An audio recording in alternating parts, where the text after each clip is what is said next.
violet, or a red violet, a blue violet, a blue green, a yellow green, a magenta orange, and a yellow orange. So adding those two together.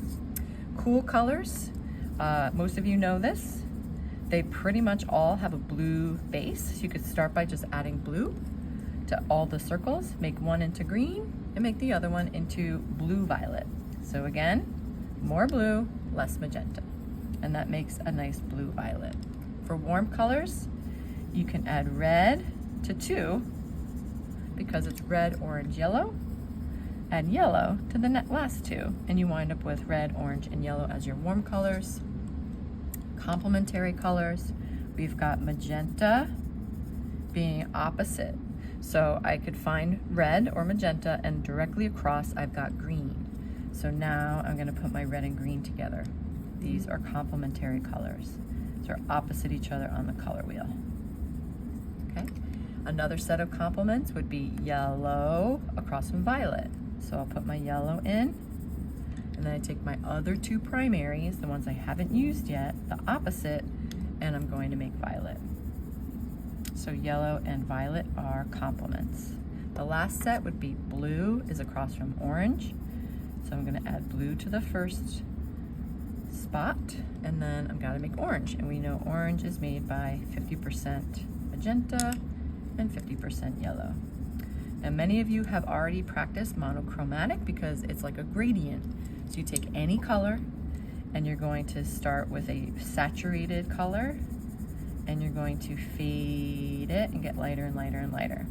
Technically, this is considered monochromatic because it's one color of different values. You could blend to make a purple fading out.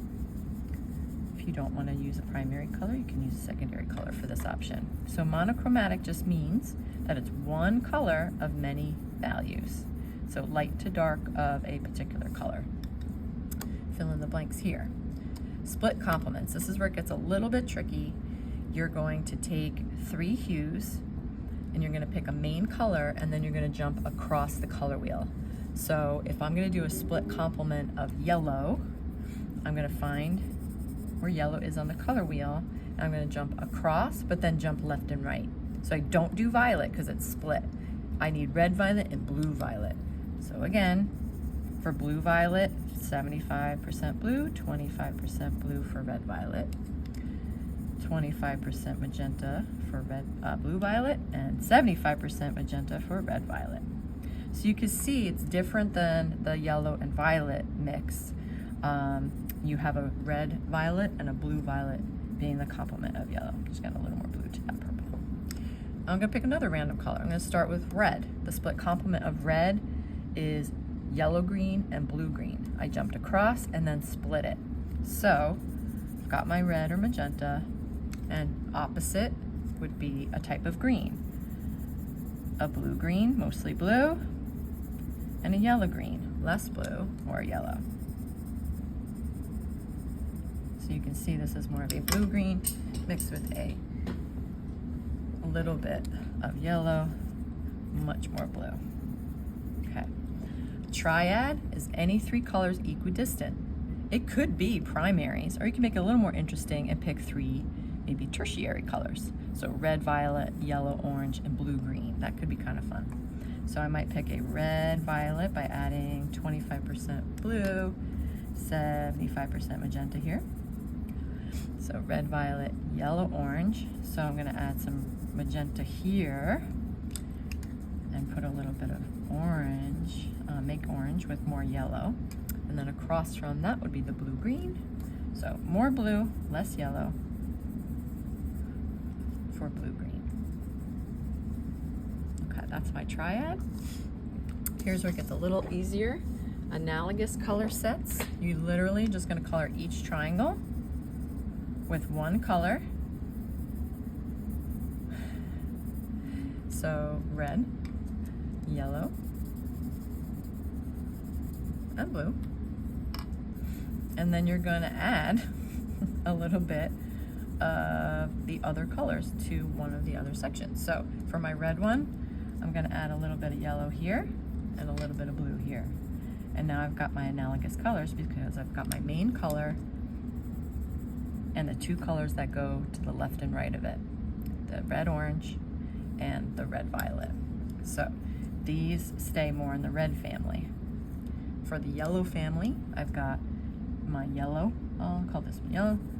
I'll make this one red-orange, or yellow-orange, and I'll make this one, sorry, yellow-green. So yellow-green is in here, and yellow-orange is here. So if I look on the color wheel for next to yellow, yellow-orange, yellow-green.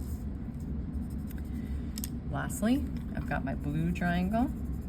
I need blue-violet, so more blue, less magenta, and a blue-green, so less yellow, more blue. So you can see how they're all similar. They start with one similar color. The very last thing you can do, you can use your Prismacolors to make a brown, but if you just want to go for regular pencil, any neutral color is basically a white, black, and gray.